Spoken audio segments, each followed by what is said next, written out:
يوسف وهذا.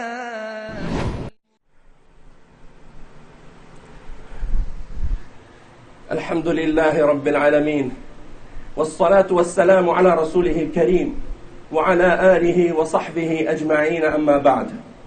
Serviteurs d'Allah, aujourd'hui dans la khutbah, nous avons expliqué et parlé du sujet de la sodomie et de l'homosexualité et on a clarifié le verdict de l'islam vis-à-vis de ces grands péchés et de ce crime.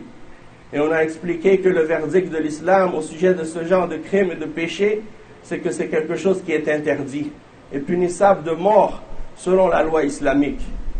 Mais toutefois, cela ne signifie pas qu'on approuve et qu'on accepte ou qu'on justifie les actes de terrorisme qui sont faits, que ce soit dans des pays musulmans ou non musulmans, comme ce qu'un d'entre eux s'est égaré parmi les Khawarij a fait en Floride, à Orlando, en tuant plus que 50 parmi ces personnes dans un endroit où ils s'étaient réunis, et il a tiré sur eux et il en a tué 50 et il en a blessé d'autres.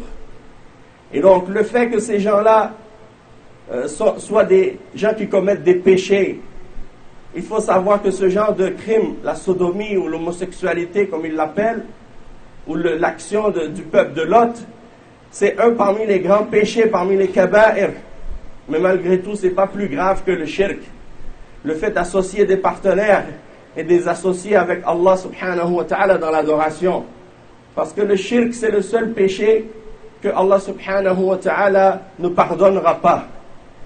Et si quelqu'un parmi les mushrikines commet ce péché du shirk, Allah subhanahu wa ta'ala ne nous a pas permis de le tuer, malgré que c'est le plus grand de tous les péchés.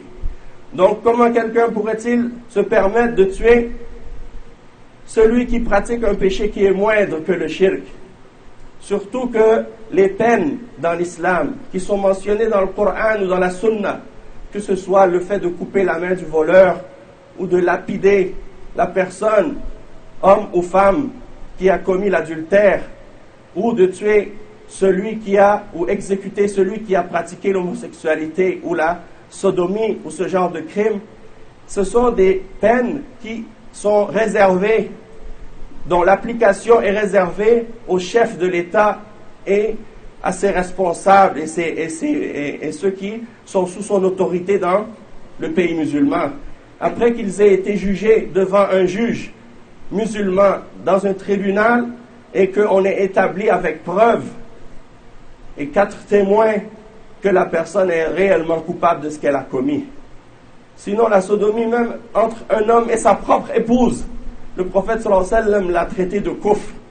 Il a mentionné que ça c'est un péché qui est kufr, puisqu'il a dit Man ata imra'atahu fi duburiha faqad kafar. Celui qui a des rapports sexuels avec sa femme dans son anus, il a mécru. Et les ulama disent que ça c'est une forme de kufr mineur. Ça ne fait pas sortir de l'islam, mais malgré tout, c'est un péché assez grave pour qu'on dise de ce péché que c'est du kufr, tellement il est laid.